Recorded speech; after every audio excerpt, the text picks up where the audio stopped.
Follow the money. That's what I always say. You always follow the money. Yeah. This is Follow the Money with Mitch Moss and Pauly Howard on VSiN. This hour is sponsored by Bettor. Bettor picks the daily fantasy sports app where your sports knowledge turns into real cash fast. Download Bettor or visit Bettor.app now. Sign up today. Get your free money. No deposit necessary. 100% deposit match up to $200 bonus. BETR, Bettor.app. Get it now. Download Bettor. A lot of NFL coming up this hour as we're on a Football Friday here on Follow the Money, VSiN, the Sports Betting Network. And we head out to the Progressive guest line to start things off as VSiN host Mike Somich joins the program now. Also, Sharp Money podcast every Monday and Thursday with Patrick Maher. Go subscribe today as it comes out, and they do a great job talking about the NFL. Mike, good afternoon. Thanks for the time. Let's begin. We talked about this game in the first hour of the program, like using the Colts from a survivor angle, how much we like them, the matchup overall against the Raiders. But you want to approach the total here between the Colts and the Raiders. You want to go over or under this game? I want to go over here. I still think that the Colts are being mispriced in the market as an offensive team and a defensive team. So I have them higher than the market here on the offensive side. Right now, you have to consider them a top 5, top 3 team offensively. And if you flip it over and look at the defensive side, last week heading into the Rams, they were right around the 10th, 11th, depending on what metric you look at. I don't think this is a top 10 defense in Indianapolis. We saw Howard retire this week. That puts the secondary even in more peril. I don't love the Raiders offensive unit, but at the same time, they do have the ability to make big plays. We know Geno Smith, while he does throw interceptions, he's also going to push the ball downfield here. And I look at last week where the Raiders and the Bears were a 47.5 total. I just don't have these two teams playing that same style of game. I think this is a better offense for the Colts and a comparable defense for the Colts as the Bears. And so I'm going to go back to the over here. I played the Colts over last week. If A.D. Mitchell doesn't drop the ball, that goes over. If he doesn't hold, that goes over. Played the Raiders over last week. That one I thought was one of the easier ones, despite the inefficiencies we saw by the Bears inside their own 25-yard line. I love the over here. I think 47.5 is a gift. I'm happy we're still under 48. All right, how about Texans-Ravens? All these injuries now to Baltimore's offense and defense. I'll just ask you this. Where are the points coming from in this game? That's the question, right? I mean, I realize that Baltimore is banged up and that defensively it's been a struggle there in Baltimore. But offensively, it's been a bigger struggle for this Texans team. It's funny because you hear people saying, well, Houston kind of got right last week against Tennessee.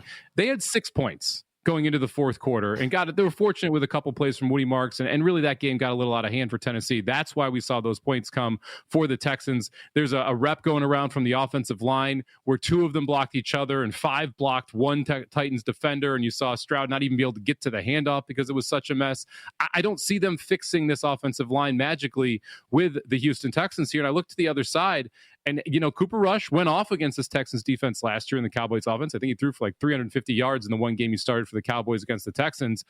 But I just don't see them being able to do that with the current set of weapons that you're getting from the Baltimore side. Henry obviously a concern here in the run game, but the Texans are just going to be able to load up the box and consistently get pressure as well. Keep an eye on the tackles for the Baltimore Ravens. They're both banged up as well. Stanley was questionable for the game. If he doesn't go, it's an even bigger edge here toward the under.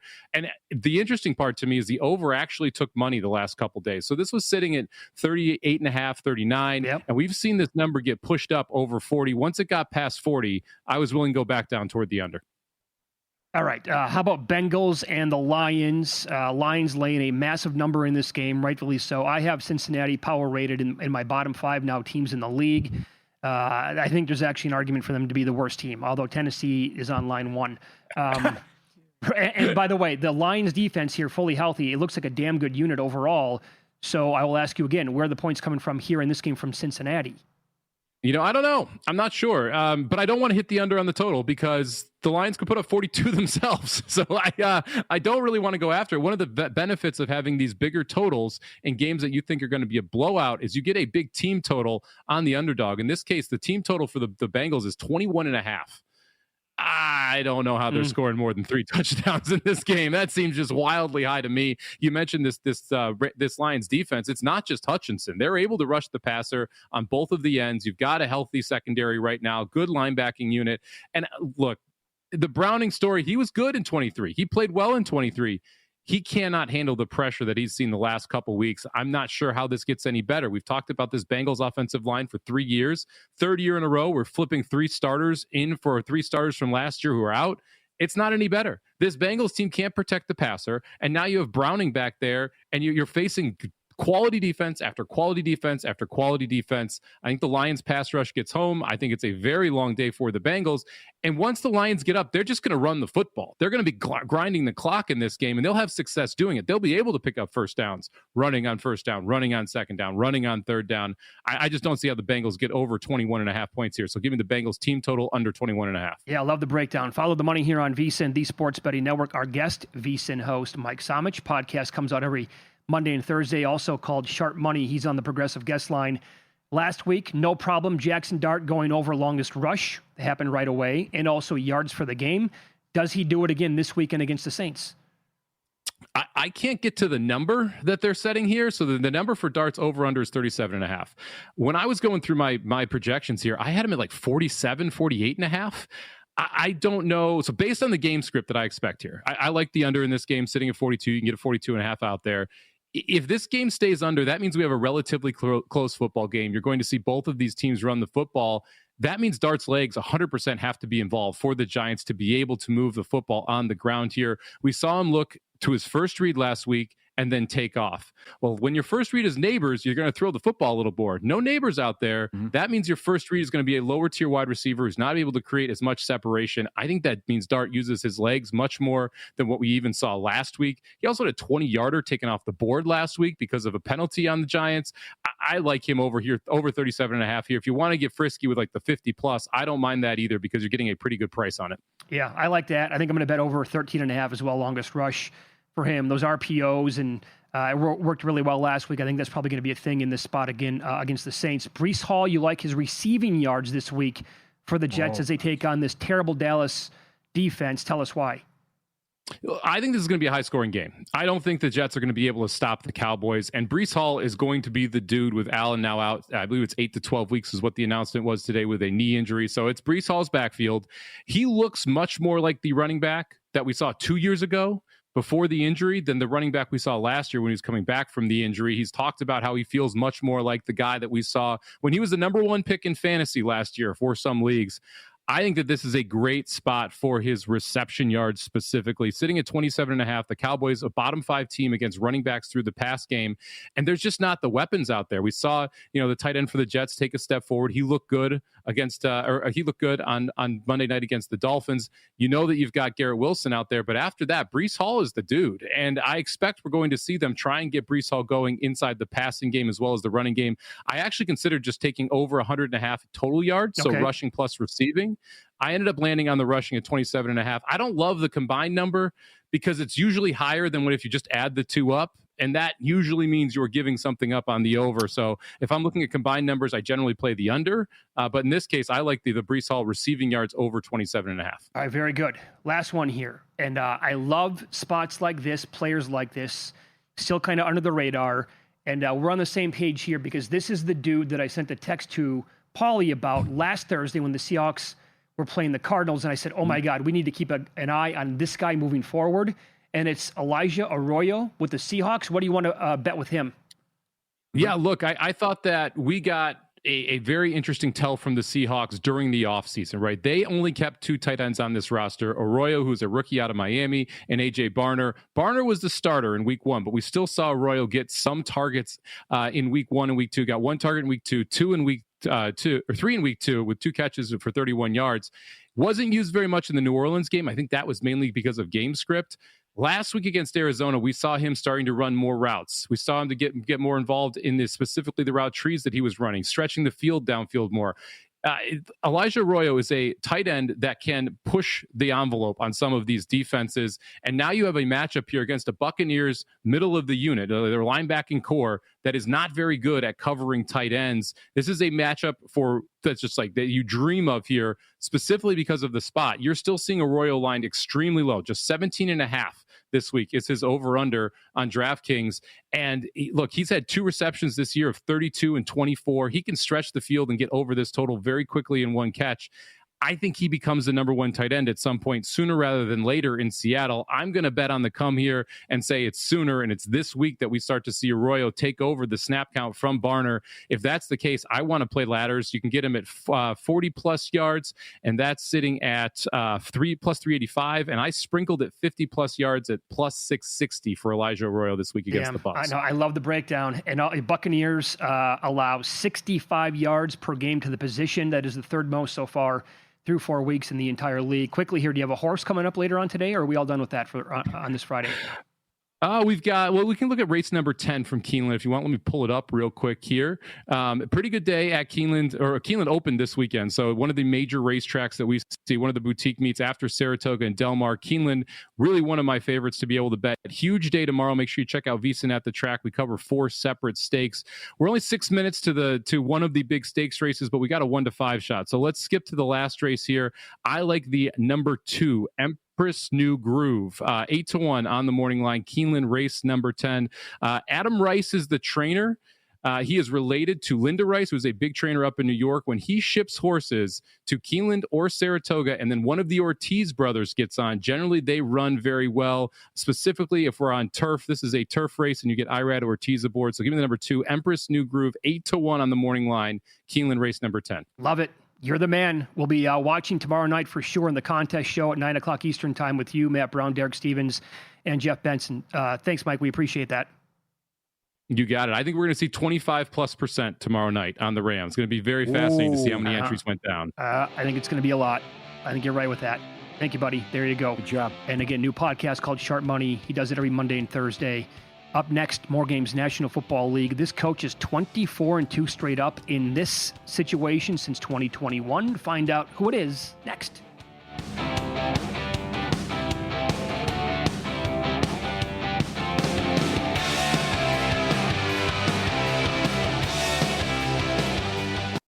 Businesses come in all shapes and sizes. Maybe you're a small business expanding into a new space, a mid-sized company planning for the future, or a large operation investing in the latest equipment.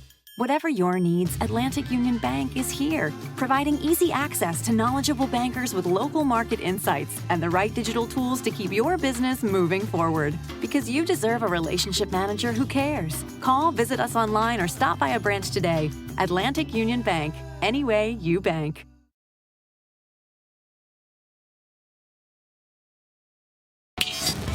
This is Follow the Money on VSiN.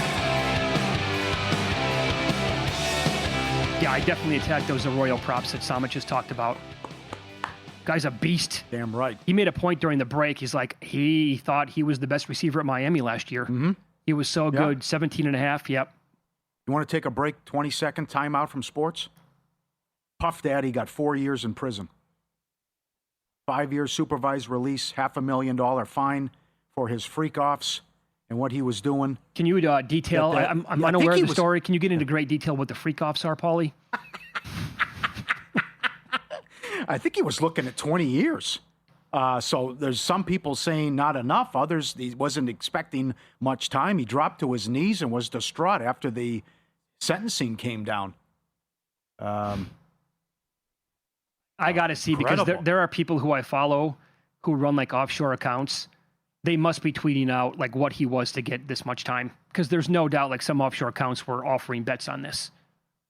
I didn't follow it closely. Jail time. Is he going to get any? How many years? What would happen? Yeah. So was there a shot that he was going to get nothing? I have no idea. Slap on the wrist and all this. Well, I'm not familiar with his bio, but I think the only incident he had was with J-Lo with the gun. I think it was the only incident he had that we know of, right? Which the other stuff, but I'm shocked. All right. Okay. Are you shocked that this Broncos at the Eagles coming up on Sunday? Great game here on paper anyway. Vito's son loves the Eagles. And you don't. I think they go down. You like the Broncos. Yeah. Did you realize, Pauly, that Nick Sirianni is 24-2 straight up, 18-7 ATS as a single-digit home favorite since 2021. Yeah, great numbers. Hurts has been the man in that spot, too. They find ways to win all these games, man. Yeah, I know. You got to give them credit. You know, I see up on ESPN.com today, they're talking about, is this the worst 4-0 team ever which, that's a little harsh. But to put it in perspective, certainly with the numbers, I mean, how do you win a game where you don't complete a pass for a half? How do you win a game where you have, 200 yards, and yet that's what happens with all the points you score? But you got to be solid in all three phases, and they've been good in special teams. And I just think Knicks and Denver, they're going to make enough plays in the offensive game and through the passing attack, and the fact that it's a good defense. I know they didn't show it against the Colts. They can play better. But until they get A.J. Brown going and down 19 against that Rams team we saw last night, I think Denver's going to win the game. And I respect the hell out of them. I said no one's got a better roster than these guys. But based on the luck factor and how they're pulling these games out, they're begging to get beat. And I think it's going to happen Sunday, and I'm still concerned, number one, losing more, number two, about the lack of a passing attack and stretching the field. Well, you have to be. Again, if you wiped away the jersey or the team name and you only looked at the numbers, first of all, you say, well, hold on, 4-0, and they've defeated some pretty decent teams. Now, who is this mysterious team that we're talking about here, right? But you dove into the numbers. The week one win against Dallas, they were fortunate that CeeDee Lamb did not hang on to the ball multiple times, by the way. Did nothing in the second half. That's correct. Right. The week two game against Kansas City. Kelsey drop. The huge drop there. The Chiefs were still trying to figure things out. They held Philly to 216 yards. Week three, we all know about the Rams game. Yep. Okay. And then, again, 200 yards against Tampa with 0 completions. You talked about all this against Tampa Bay last week. If they would not be power rated as a top 5 team in the NFL. Yep. But they are the champs, and you have to respect the daylights out of them. And here's Sal Pal's point, right? At some point, it's going to take off. Then what? If they've already defeated those 4 teams that we talked about, and it's a super tough schedule moving forward anyway, but once they get Barkley going and once the completions are going to be there to Brown and Smith, hello. Is it going to happen? 88, 60, 46, 43 yards, 2.7 yards per carry. Cause for concern. Sal's point is they're going to harass and be all over Knicks and force problems. That I can see. And can you not see Knicks turning the ball over? Yeah, that could happen. I know. I think he'll be good, solid. Good point from Evan Abrams. He's 20-2 career, covering a 6-point tease. You want to tease this up and take the Broncos, so they don't get blown out. And he's been solid in that angle too. So I think he knows he did a bad job to start the season, and I thought he was solid Monday night, albeit a bad Cincinnati team and a bad defense. But I think Denver wins the game. Okay, so if we rewind to Monday night, we hang around for an extra half an hour with Humans and Murray on primetime. You were all about Darren Waller. And you said that on our show as well on Monday quite a bit when we previewed the Monday night games. And he came through with flying colors. I wish I was all. I mean, it was more about just McDaniel talking about him for the last month. And I did not have 2 touchdowns and some of the other craziness. I thought 6 for 80 was the ceiling. I thought that could have been in play. But to have the long catch right off the bat and then the 2 touchdowns and the first touchdown of the game, that was incredible. But I have to go right back with it. I think so. Which in terms of anytime touchdown, now we're seeing 3-1. Are you seeing? Yeah, right around there. And I'm still going to back my guy, Ollie Gordon, too, because I think they're going to move the ball against Carolina, and he is the goal line guy. But then I'm taking a chance because who knows what McDaniel's going to do. But with Hill out now, and McDaniel singing his praises and the weapon that this guy is and the mismatches he can create, the jump balls, the red zone target, the success he had with the Raiders. Your number 1 guy's now down. I think Waddle's going to have a big game, and Waddle will put up numbers as they see him as a 1B now with Hill out. I think Waddle has a good game and goes over, and I got to go. He's still low. Look how low Waller is. 26.5 in some spots. I'm looking at the Opta AI projections right now on VSiN.com. You can go check it out for yourself. So they have him only projected for 26.75 yards. I will say this, that the Panthers are middle of the pack, receptions allowed to tight ends. However, they've allowed 285 yards to the position, second only to the team they're playing here, the Miami Dolphins. Very good. And Tommy Tremble is 25.5, right around that number. Yep. So you could have a tight end showdown here between these two guys. Yeah. He also, that Carolina can't put any pressure on the quarterback. That abomination last week against the Patriots. I think Tua will have time to throw and the safe stuff. And I think he'll have a good game, and they'll keep him clean. I don't know about laying the points with the Dolphins. I'm just talking about a prop standpoint. I wouldn't be surprised. I don't want Carolina on the road where Bryce is 1-15. But I think Waller's going to have a solid game, and you can also play him at wide receiver too, which I think McDaniel will get creative in how they'll use him. Yeah, don't you kind of think here with Carolina playing at home, and if you look at their home road splits going back to like last year with Bryce Young, they are a threat, and they're actually pretty decent when they're playing at home. On the road, you want nothing to do with them. They're terrible. Right, yeah. And this Dolphins offense with no Tyreek Hill, I get that, but they're still like, he's an offensive-minded coach. They still have weapons. Carolina's defense is actually really, really bad. Is this a spot where we could have two bad football teams overall playing in a pretty exciting game because we're going to get some points? See that too, yes. To your point, Bryce Young is 7-25 in his career. 6 of the wins are at home. Oh, there you go. And the Kansas City game too, you mentioned. And was it 2 years ago, Green Bay at 33-30? He's like a different quarterback at home. Yeah. Okay, so the Texans playing at the Ravens. A lot of angles with this one, in my opinion. One of which is something I talked about a little bit earlier. The Ravens against running backs, and Paul Charchian was all over this yesterday as well. They have allowed 464 yards on the ground, 5th most, 5 touchdowns overall. That's tied for 2nd most, only behind Tennessee. They've also allowed 29 receptions to running backs, tied for the most with Seattle. I have a bet on that coming up in a little bit as well. And the 5th most yards in the air to running backs. So Paul Charchian was all about Woody Marks yesterday, and his prop has moved at least 5 yards now in this game. Yeah. And I like that one quite a bit. And I also, I agree with Somich. The Texans' defense is outstanding. And you look at all this stuff for the Baltimore offense, are they going to be able to move the ball with Cooper Rush? Yes. You okay with him? I think so, yes. This is the something has to give game. A team that's 4-0 to the over against a team that's 4-0 to the under. Right. Does Houston move the ball? Can Baltimore get stops? I think I'm okay with Rush here and the weapons that he has and a veteran that can move it through the air, and then you can rely on Henry as well. They get him going. You know, like Chart said yesterday, not breaking tackles. What, 4 broke? On the whole year, 4. Yeah, 4. And then he's put the ball on the ground 3 times. So it's they lose this one. Watch out. But all these guys that are hurt could be getting points at home against the Ravens. It's a big opportunity here for Stroud as well. Because, again, the loser of this game is oh, no doubt. You'd like 2% to make the playoffs. You drop to 1-4. Quickly, Mackin and VSiN.com. Teams off a home shutout win like the Texans are. Yeah. Horrible in their next game. 15-21 straight up, 12-23-1 ATS. Yep. That's 34%. Love this game. Both teams to make a 33-yard field goal. And I did bet Fairbairn over 1.5 at Caesars, minus 150. That's changed $1 since I know. Okay. I know. But he's gone over 14 of the last 17. And the loser was he missed from 50. And it should have cashed. So I trust Fairbairn to go over 1.5. All right. He's one of the best in the entire league. Yeah. Think sports, start getting paid for it. Better Picks, the daily fantasy sports app where your sports knowledge turns into cash. Sign up today, get a free $10, no deposit needed. And when you do deposit, earn up to $200 in bonuses. Also, if you refer a friend, you get $40 every time.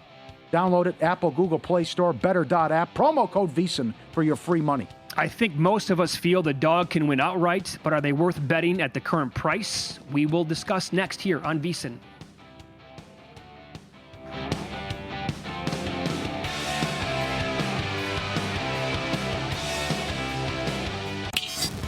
This is Follow the Money on VSiN. Thanks for watching today on YouTube TV, listening SiriusXM channel 158, iHeartRadio, TuneIn Radio, or any of our affiliates across the country. Right now, we head out to the Progressive Guest Line as Doug Kezirian joins the program now. The Doug Kezirian Sports Network on YouTube. He is in the Friday Night Football Invitational as well. We'll tell you about that coming up in a second. Doug, thanks for the time, pal. How are you today? Doing all right, trying to pick some winners these days. And I always think it's important to kind of look at the calendar for when it's football. October's different than September. A lot of these teams look like world beaters. And then, we kind of saw it with USC and Illinois last week. But it's more like the big favorites that look great in September. And then wear and tear on the season, things along those lines. We certainly see it in the NFL. So I just wonder, how to find the needle in the haystack, so to speak, on some of these ugly dogs and things along those lines. Well, it looks to me like you're concentrating on a bunch of overs this week in college football. One would be looking at this Notre Dame defense, which has been terrible, and their offense is pretty damn lights out. Well, I think it's interesting because they 4-0 to their especially last 3 weeks, and it's a perfect combination of a really good offense. They're top 10 in offensive efficiency, subpar defense, and style points. They need to not only win, they need to open up a can on opponents and do what kind of Indiana did last year, having not the resume, but having enough impressive wins. And if they win now and the quality of the opponents aren't great, maybe USC down the road, but that's about it. It reminds me of LSU a few years ago. They had those 3 sort of check marks. They had a really good offense with Daniels and Neighbors, and also Thomas, and then they had a bad reconnect. Okay, yeah, he's got a little skip there, a little buffering. All right, we'll try to reconnect with him at that point. Yep. You can see where he's going to go, though, right? With That makes sense. It's interesting. Yeah, run it up. Impressive factor. You have a couple losses, style points, all that. Very good. Total 62.5. I know. I mean, if Boise gets housed, even if you can go 11-2, right? You're going to go with the American. I think so. American champion, right? Oh my God, Paul! If somebody's undefeated no meat on the American, bone. No meat on the bone. I'm not even saying undefeated. Okay, one loss, yeah. Because the American at the top is good. Yeah. Right. So the other one too. He's going to get into a total here while we're waiting. You reached out 2 weeks ago and said, "Did you watch this Boise Air Force game about what happened? 49-37 and just how easy it was. It was just for Boise ping in a pong big match. place. Yeah. Back in so you were in the middle talking about Notre Dame, Doug. Though, go ahead. Yeah, it reminds me of that LSU team from a couple years ago that had similar check marks and in terms of a really good offense with Jaden Daniels and then Neighbors at wide receiver. You also had a really bad defense, and then also the style points because they were trying to pad the stats, especially late in the season, to get Daniels the Heisman, and they went over every single game but one. Mm-hmm. So that LSU team and this Notre Dame team, very similar in terms of you got to light it up to win the game because your defense will give it up on the other end. But really the style points are the difference makers because, as you guys know, the math models don't take into account narratives, which style points is, and the math guys shape the market. So if you believe in the style points narrative and things like that and stepping on the gas, then I think there's some edge and there's some value on the overs here. So I'm going to continue to play them. And Boise State's the right mix, right? They have a bad defense, a decent enough offense. They can put up some points. So I'm going to keep playing these Notre Dame overs. Very good. How about Air Force and Navy? We were talking about this when we were trying to reconnect. They give up 49 to Utah State. They give up 49 to Boise. They give up 44 to Hawaii. It's pathetic how bad this defense is. They just give up big plays. Last week, Hawaii had every reason to not show up, right? Sixth straight game, all that stuff on the mainland. They're never that good, and they're just carving up this defense. And, Alejado looked like Steve Young out there. But Navy can score, right? They're undefeated and top their conference. I think they're just fine. It's not 3 yards in a cloud of dust anymore, as we know from the service academies. And Air Force will also go into the pistol formation and light it up. They have chunk plays. There's just no way you can get me to bet an under with this Air Force defense the rest of the season, especially after changing quarterbacks to a guy who can do both, dual threat, run for 100 yards, throw for 250.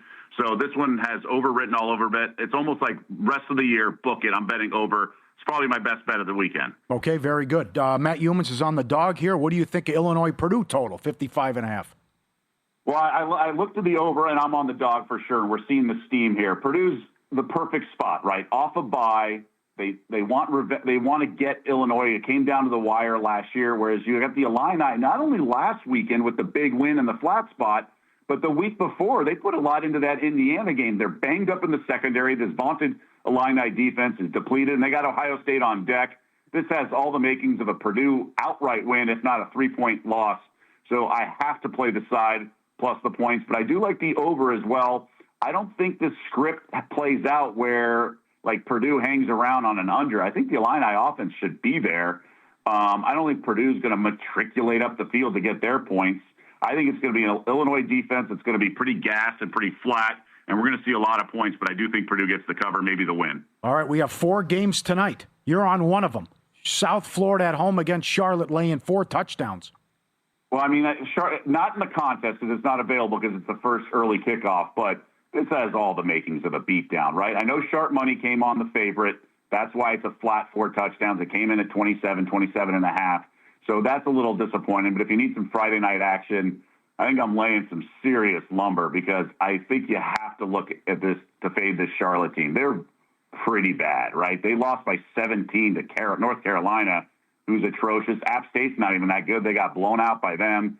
South Florida, this could be a spot. I know they crushed their last one, but they want to kind of get back on track themselves.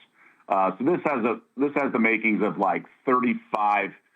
I don't know, 35-3 or so. One of these, like Charlotte's bad. And then West Virginia, I mean, they're so depleted. They got rotating quarterbacks. I mean, BYU's been just crushing teams. They were betting that game against Stanford earlier in the year like it was over. So what's West Virginia going to do in this game after just getting trounced at home in the altitude? BYU should roll as well, right? I would, yes. Yeah. Yes. Congratulations on an incredible WNBA season. You were up almost 60 units. I think you gave out, correct me if I'm wrong, you gave out the Mercury on a future on this show when we previewed the season. Take us through some of the bets you like here tonight and the thoughts on game one of the finals with Phoenix taking on Las Vegas. Yeah, mid-season, I like the Mercury. Everyone was treating this like a two-horse race, Liberty and Lynx, and I understood the Lynx, but this Liberty team was a farce. They were lucky. Everything broke their way last year. The Aces had won back-to-back titles. They were gassed and just out of energy. The Liberty would not have won last year's title this year against this field, but they just got lucky last year. This Mercury has a big three, and Kalea Copper missed 28 games this year, or she only played 28 games rather. So they just took a while to kind of come to fruition and gel. They start a rookie. That took some time. The coach was new to the league, but now they're loaded. Alyssa Thomas is just as impactful as Asia Wilson. Defensively and offensively, she's just not a scorer, but she's a triple-double threat. Copper's fantastic. Sabali's great. I like the Aces in terms of just like their likability. I think they can win this. I do like the Mercury tonight. Some sharp money came in on plus 3.5, moved the market to 3. I think it's a really tough ask for Las Vegas to come off that emotional overtime win. They're feeling themselves a little bit. Mercury are much better in the underdog role. I like plus 3, and I do like them to win this first ever best-of-7 series. You do? Okay, so you think still that money that's out there right now to win the series, you think that's worth a bet for people who missed the future on them a couple of months back? I do. It's not like a huge bet. Obviously, I'd rather have the 25-1 like I do, but how about this? I know a sharp guy who has 35-1 on the Aces, and he's played the Mercury so much where he stands to win more on Phoenix. Wow. Wow. Okay. Interesting. Yeah. Are you concerned at all? Aces don't play defense. The Aces don't play good enough defense. They need all this scoring, and they give up too much easy. I mean, they let the Fever hang around and nearly win that thing, right? Like they let teams hang around and score, and they're a little too cool for school for my liking. Okay. As a guy who watches on a regular basis, your thoughts on what Collier said, 90 seconds, and how bad is the officiating? It's really bad, but what do you do? Because the best officials get upgraded to the NBA, so it's like the AAA for officials. Does the rule book need to change? Probably. They allow physicality, so some of it's just the league where it is and allowing the physicality, all the travels and everything by the book, the illegal screens, but some of it is just not protecting the stars, but they're by the book. So do we want the stars protected? And like the NBA, I'm not so sure either. But, yeah, the physicality needs to be cut back. But the management in the league is terrible.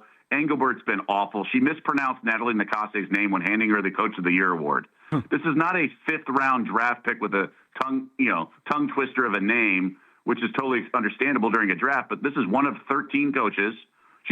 Everyone knows her name. She's could have won the award unanimously. And the commissioner is so out of touch and clueless and just not very smart. She's been horrible in negotiations. She's overplayed her hand, doesn't know how to read the room. She should be waiting to the very end to play bad cop. She just doesn't know what she's doing. Oh, great stuff. Good rant. On X, said Doug Kezirian, the Doug Kezirian Sports Network on YouTube as well. Thanks, pal. Good luck this weekend. Yeah, you got it. Sorry about the tech issues. Oh, no worries. It happens. Up Hey, next, Art. upset alert, college football. A little birdie told me it was yet another bad week at practice for one of the most disappointing teams in the country.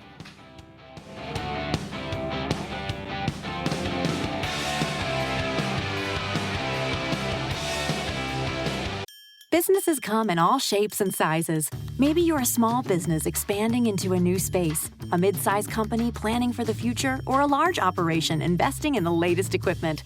Whatever your needs, Atlantic Union Bank is here, providing easy access to knowledgeable bankers with local market insights and the right digital tools to keep your business moving forward. Because you deserve a relationship manager who cares. Call, visit us online, or stop by a branch today. Atlantic Union Bank. Any way you bank.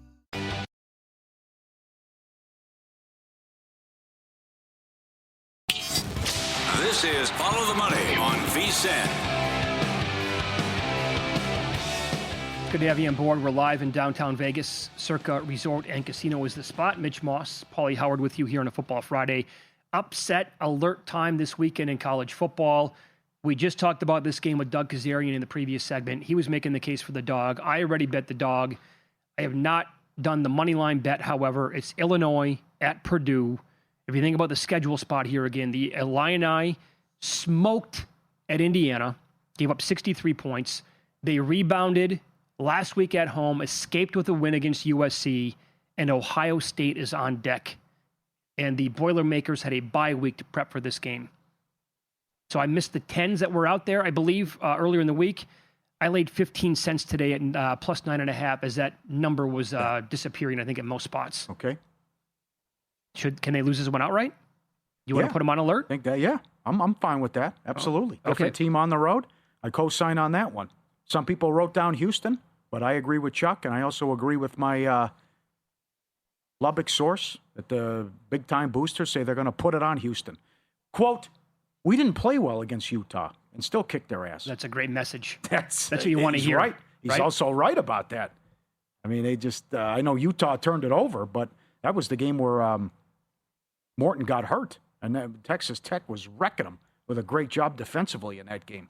All right, should we put Clemson as a 14-point favorite at North Carolina on upset alert, Pauly? You know, I love the guy, but this really bothers me, what Mac Jones looked like and how Belichick treated him and how bad it looked at the end. Oh, not talking to him, having Patricia and Judge run the offense, and then it was just like everything was his fault and he wasn't getting coached up, and how he turned into offensive rookie of the year candidate, franchise quarterback, go to the playoffs, and then get out of here. We're done with you, Zappy, whatever. And then he comes in Shanahan's offense and he's lighting it up and making it rain out there. Yeah, no, by the way, don't forget, he actually played well with Jacksonville last year.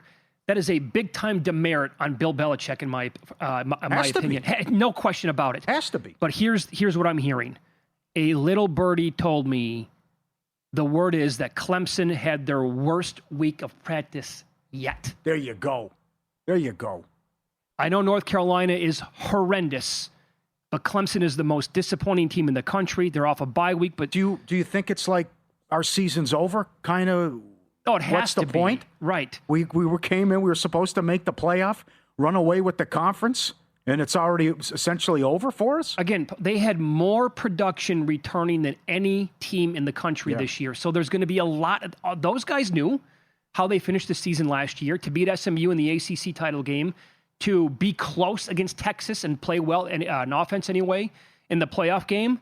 They knew it's going to be like, get me the hell out of here. This season can't end soon enough. Yeah. But the problem is they're playing a really bad Tar Heels team.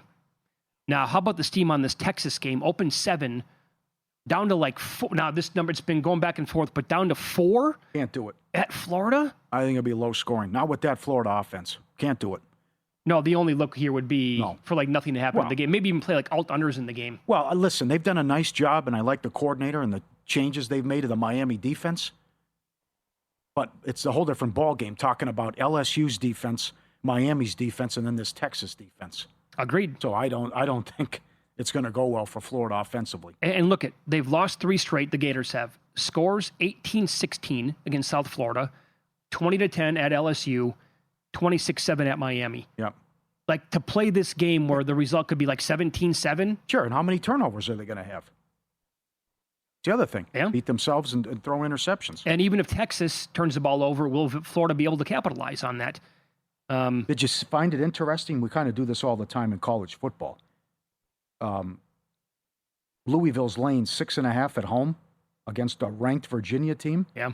And Cincinnati is favored against ranked and top 15 Iowa State. How about that? I know a lot of people this week who like Cincinnati. Yeah. I think they're going to be a very common play tonight. Here's a prediction in the Friday Football Invitational. Okay.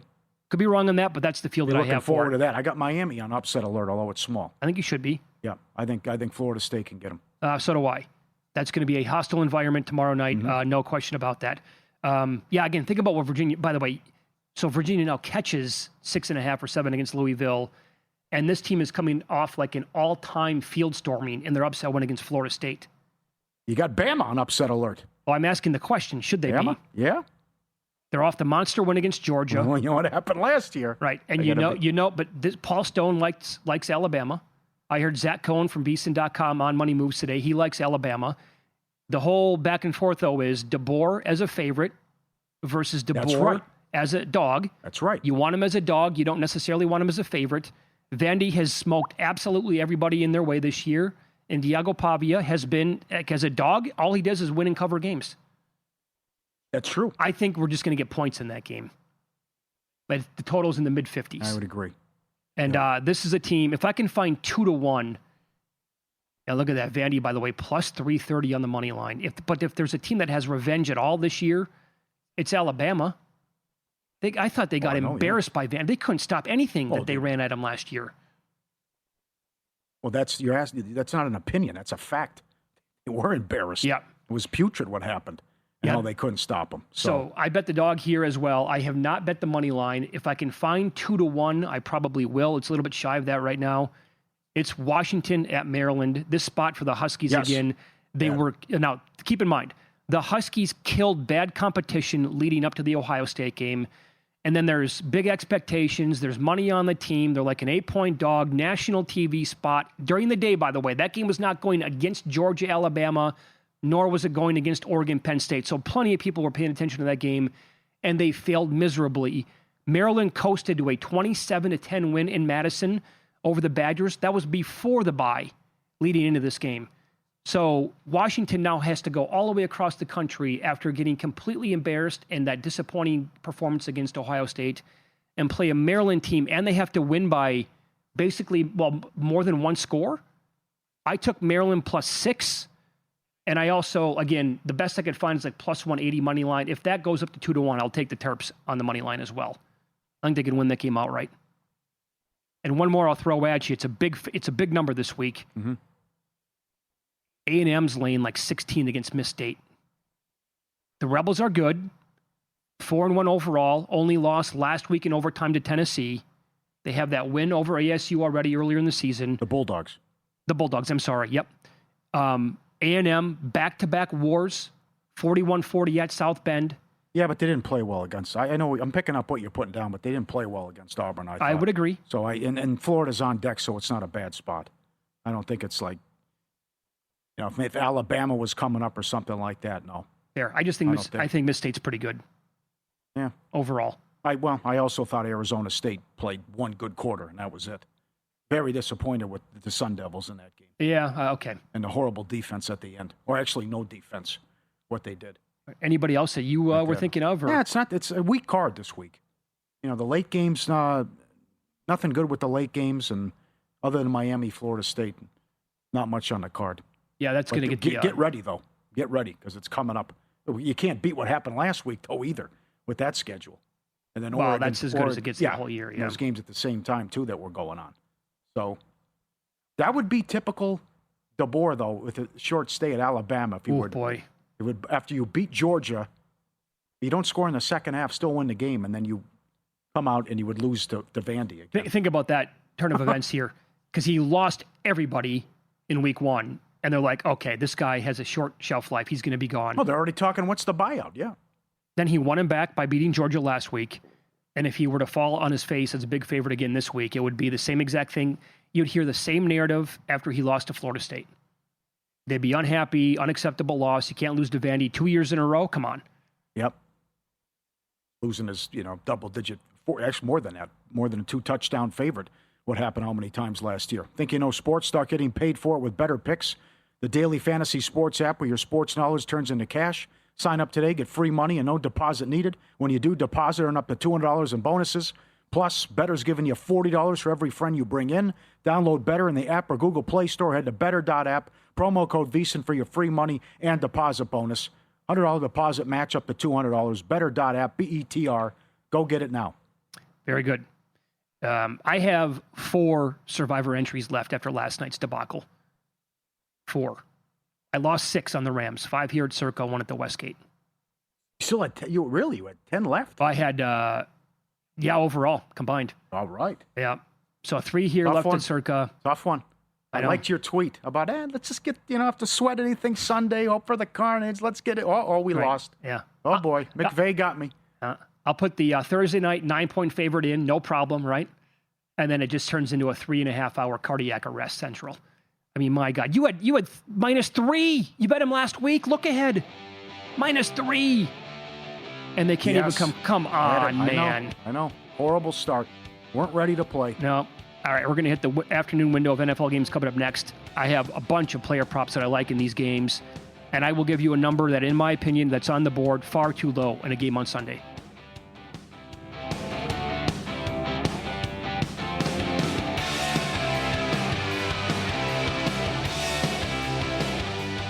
Businesses come in all shapes and sizes. Maybe you're a small business expanding into a new space, a mid-sized company planning for the future, or a large operation investing in the latest equipment. Whatever your needs, Atlantic Union Bank is here, providing easy access to knowledgeable bankers with local market insights and the right digital tools to keep your business moving forward. Because you deserve a relationship manager who cares. Call, visit us online, or stop by a branch today. Atlantic Union Bank. Any way you bank.